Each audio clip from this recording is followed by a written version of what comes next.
ভাগ্যের কি নির্মম পরিহাস। হাসিনার বিরুদ্ধে বাংলাদেশে এখন হত্যা মামলা দেখতে হয়। তার দলে যারা ছিলেন সক্রিয় 5 তারিখের আগেও, হাসিনা তো দূরের কথা, তাদের দাম্ভিকতা আকাশচুম্বী। পৃথিবীর সর্বশ্রেষ্ঠ নেত্রী, সর্বশ্রেষ্ঠ প্রধানমন্ত্রী, আয়রন লেডি শেখ হাসিনা জীবনে একবারও যদি মনে করত আজকে যে রাজা ধীরাজ কাল সে ভিক্ষা চায়, সমান নাহি যায়, চিরদিন কাহারও সমান নাহি যায়। হাসিনা ভুলিয়ে গেছিল যে সে খুব অতি সাধারণ একটা মানুষ। তার একমাত্র পরিচয় ছিল বঙ্গবন্ধুর কন্যা, একমাত্র পরিচয় ছিল বঙ্গবন্ধুর কন্যা। আর এর বাইরে আমি বিন্দু মাত্র যোগ্যতা দেখিনি, গল্প যতই করুক। ডেভেলপমেন্ট ওয়ার্ক, এটাকে বলে ম্যানেজারিয়াল জব। আপনার কোনো কৃতিত্ব নাই, রাষ্ট্রের টাকা, ঋণের টাকা, এইগুলো দিয়ে ডেভেলপমেন্ট করছেন আর নিজের পকেট ভারী করেছেন। আজকের পত্রিকা আছে, এস আলম 50,000 কোটি টাকা নিয়ে গেছে ইসলামী ব্যাংকের। হাওয়া খেয়েছেন আপনি? এই টাকা কি ইসলামী ব্যাংক একা খেয়েছে?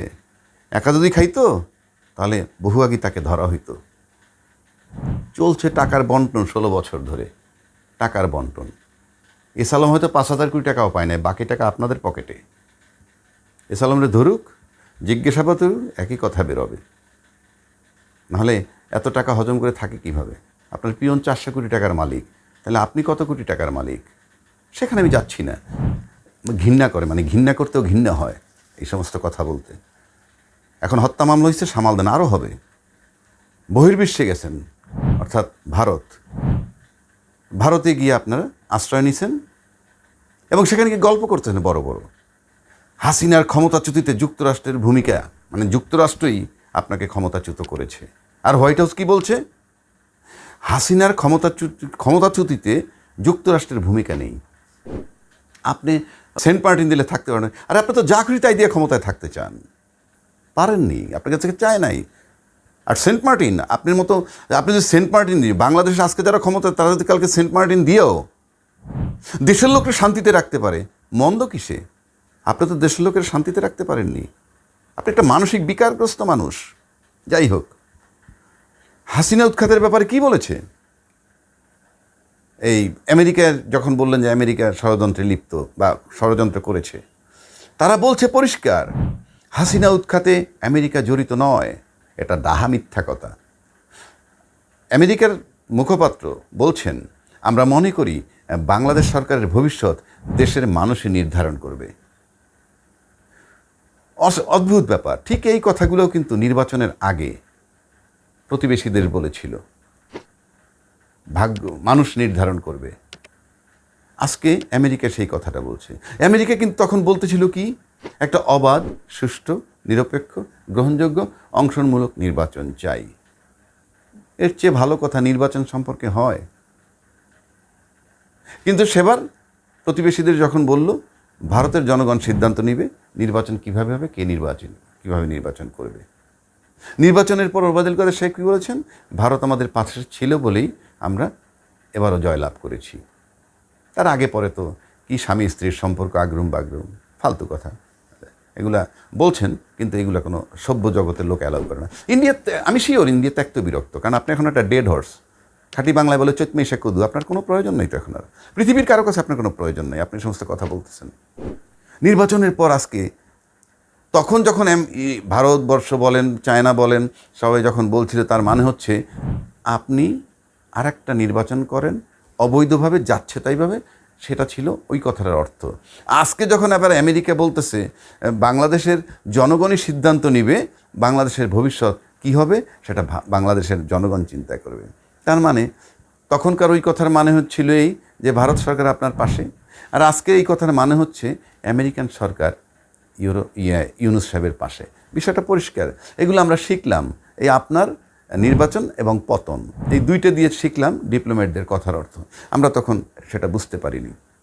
সবচেয়ে বড় কথা হলো এই, আপনি মানে বলছেন কাউকে ক্ষমতায় রাখা না রাখা আমেরিকা এবং ভারতের উপর নির্ভর, আপনার কথাই মনে হয়। কিন্তু আপনার একটা জিনিস মাথায় রাখা উচিত ছিল যে সারা গ্লোবাল ভিলেজ এখন একটা জিনিস সবাই ভাবা উচিত যে ক্ষমতায় কাউকে রাখা না রাখার ব্যাপারে কোন দেশের কি করার ক্ষমতা আছে এগুলো আপনাদের ভাবা উচিত, যারা ক্ষমতায় ছিলেন বা এখন যারা আছেন।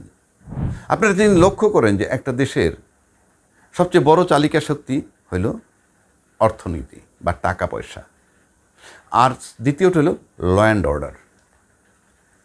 এখন ল অ্যান্ড অর্ডারকে যদি কেউ ক্যাপিটাল করতে চায়, যে ল অ্যান্ড অর্ডার এমন করবে, এমন অস্থিরতা করবে যাতে কারো পছন্দের সরকার যদি পতিত হয়ে যায় এবং সেই পতিত সরকার দেশে বিদেশে ষড়যন্ত্র করবে যাতে ল অ্যান্ড অর্ডার ঠিক না থাকে, যাতে ব্যর্থ হয় এবং সেটা সুবিধা নিতে চায়, ঘোলাপানি কন্টিনিউশন করতে চায়।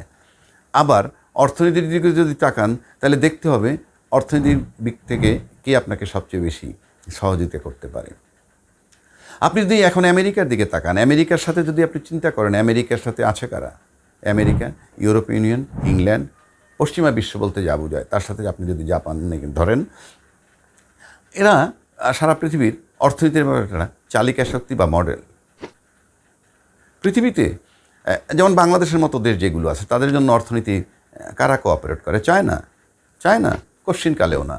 চায়না হইল একটা বেনিয়া, রন্ধ্রে রন্ধ্রে সুদের হিসাব, এবং আর শেখ হাসিনার মতো লোভী সরকার যদি পায় তাহলে 5 টাকার কাছে 15 টাকা দিয়ে 10 টাকা চুরি করতে দেয় আর নাকে বড়শি লাগায়।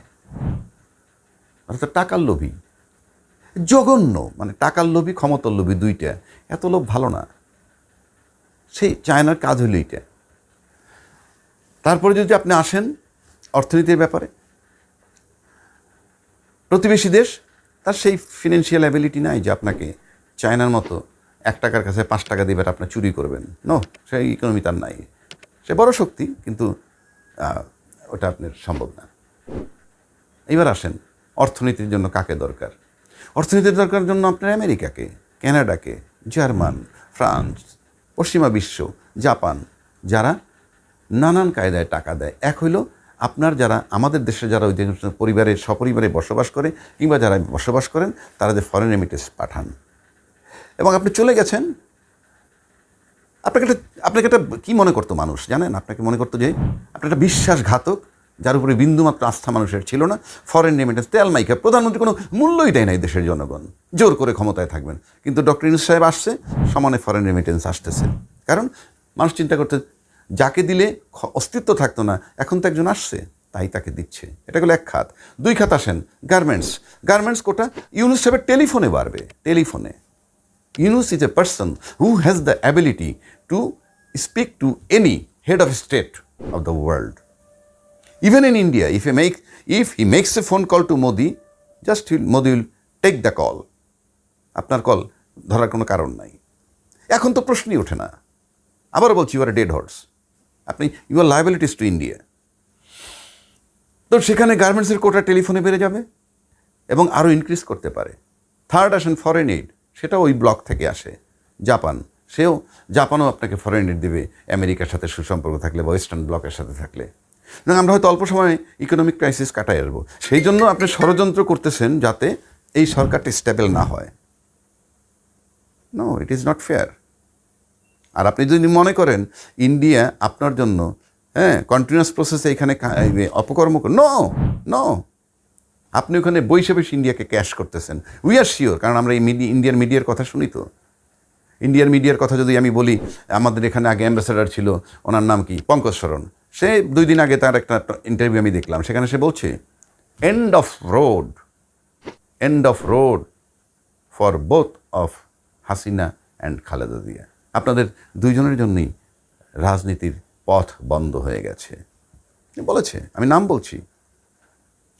আবার মোহন কুমার দেখলাম বলছে যে আমাদের ইন্ডিয়ার অনেক স্ট্র্যাটেজি রং ছিল। একটা ইন্ডিভিজুয়ালের সাথে দল, তারপর ইন্ডিভিজুয়ালের সাথে কানেকশন রাখাটা ঠিক হয়নি। আপনি নিশ্চিত থাকতে পারেন, আপনার কোনো প্রয়োজন নাই। এখন ইন্ডিয়া জনতার সাথে মিলবে, জনগণের চোখ দিয়ে দেখবে, আপনার চোখে দেখবে না।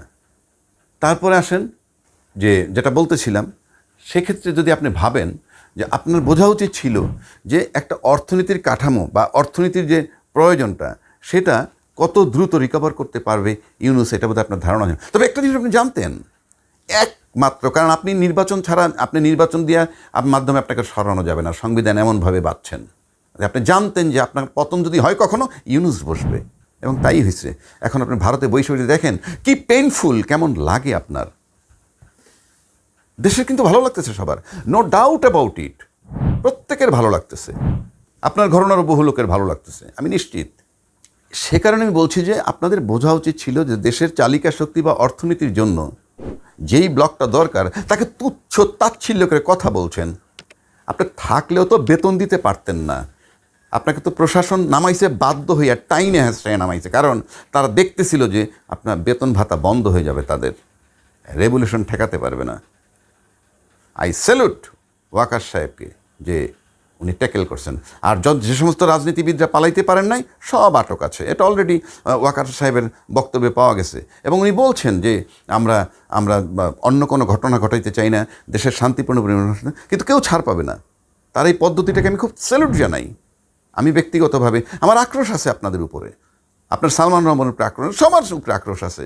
তারপরে আমি বলবো আই স্যালুট ওয়াকার সাহেব যে শান্তিপূর্ণভাবে সব করার চেষ্টা করতেছে। আর আপনি ওভারসিজ ওখানে বসে বসে যাতা বলতেছেন ইত্যাদি ইত্যাদি, এবং দেশে একটা নৈরাজ্য সৃষ্টি করছে। এটা হলো যে আপনি তো আসতে পারবেন না নিশ্চিত, আপনি জানেন দেশেই ঢুকতে পারবেন না। আপনি অলরেডি মামলা শুরু হয়েছে, ওয়ারেন্ট হিসেবে কয়দিন পরে যেখান থেকে ঢুকবেন ইউ বি কট। তবে আপনার বোঝা উচিত ছিল যে আপনি কি উন্নয়ন করেছেন। আপনাকে কয়দিন আগে ব্যবসায়ীরা বলেছে, কি বলেছে, যে প্রয়োজনে আমরা এক মাস কাজ না করে বসে থাকবো। আরে ভাই, ব্যবসায়ী তো 5%, 7%, 8%, 9%, 10%। রাস্তায় নামছে কারা? আপনার ব্যবসায়ীরা নামছে। লুটেরা বাহিনী তারা টাকা চুরি করছে আর আপনাকে শেয়ার দিছে, আপনার ফ্যামিলিকে শেয়ার দিছে। সংখ্যাগরিষ্ঠ লোককে আপনি উপেক্ষা করছেন, তারা হইল 90 ভাগ। যে ডেভেলপমেন্ট করছেন, আই হেট দিস ডেভেলপমেন্ট, এগুলোকে আপনি মাত্র 9-10 ভাগের জন্য ডেভেলপ করছেন দেশটাকে। বাংলাদেশে এখনও তো বহু লোক আছে পদ্মা ব্রিজে ওঠে নাই, সে কি মরে গেছে? 90 ভাগ লোককে উপেক্ষা করছেন, আজকে তাদের আন্দোলনে নামছেন যাদের জন্য করেননি। যাদের জন্য করছেন তারা বহাল তবিয়তে রাজকীয়ভাবে বাসা 5 স্টার, সব তাদের 5 স্টার। আর সংখ্যাগরিষ্ঠ লোকের ভাগ্যের উন্নয়নের জন্য আজও আমাদের মতো লোক, মানে বহু দেশ, আমেরিকা তথা পশ্চিমা বিশ্বের উপর নির্ভরশীল, সেটাকে আপনি উপেক্ষা করেন। টাকা কি আপনার তাল্লুক আছে না? বিক্রি করে আনবেন না, কোথার থেকে আনবেন? তারপর আন্দোলন যখন চূড়ান্ত হয়ে যায় তখন ডিক্টেটরদের পিছন থেকে সরে যায় প্রশাসনের লোক। আপনার পতন, আপনি তো চাইছিলেন আরও 20,000 ডেড বডি পড়ুক, লাভ নাই, উপরওয়ালা সিদ্ধান্ত নিয়ে নিছে। এবং কেন পশ্চিমা বিশ্বকে আমরা লাইক করি? যারা নাকি গুম, খুন, মানবাধিকার লঙ্ঘন এরকম বিষয়ে তারা একমত হয়ে যান। এই সব কাজগুলো আপনি করছেন, বিচার বহির্ভূত হত্যা করছেন, গুম করছেন, খুন করছেন, সব কিছু আপনি করছেন আপনার মতো করে। সুতরাং you are to pay for it, আমি বলছি, এবং পে করতে হবে আপনাকে। বংশ পরম্পরা পে করবেন, এবং খেসারত হিসাবে আদৌ বাংলাদেশের ফের তার সাথে প্রশ্নই ওঠেন, আপনি আসবেন না। এবং আপনি এখন ইন্ডিয়ার গলার কাটা, ইন্ডিয়ার মিডিয়াও তা অনেকে বলছে। মোহন কুমার নামে একজন বলছে যে ওই ইন্ডিয়া ইজ ইন ট্রাবল। আপনার ভিসা বাদ করে দিছি ইউকে, আপনার ছেলে বলে আপনি চেষ্টা করেন নাই। আপনি সব জায়গাতে চেষ্টা করে ব্যর্থ। আপনাকে আবারও বলছি, আপনি ষড়যন্ত্র থেকে বিরত থাকুন, কোনো কাজ হবে না। এবং আপনি যতদিন ভারতে বসে থাকবেন, বাংলাদেশের লোকের সাথে ভারতের সাথে সম্পর্ক খারাপ হবে। আপনাকে আশ্রয় দেওয়ার মান হচ্ছে, মানে বর্তমান বাংলাদেশ ইস্যুতে হাসিনা যতক্ষণ ভারতে থাকবেন ততক্ষণ কিন্তু ভারতকে এই উপদেষ্টা পরিষদ এবং ভারতের জনগণ সবাই সন্দেহের চোখে দেখবে। সুতরাং ভারতের সাথে সুসম্পর্ক রাখার জন্য, বাংলাদেশের সুসম্পর্ক থাকার জন্য আপনার ভারত থেকে চলে যাওয়া খুবই জরুরি।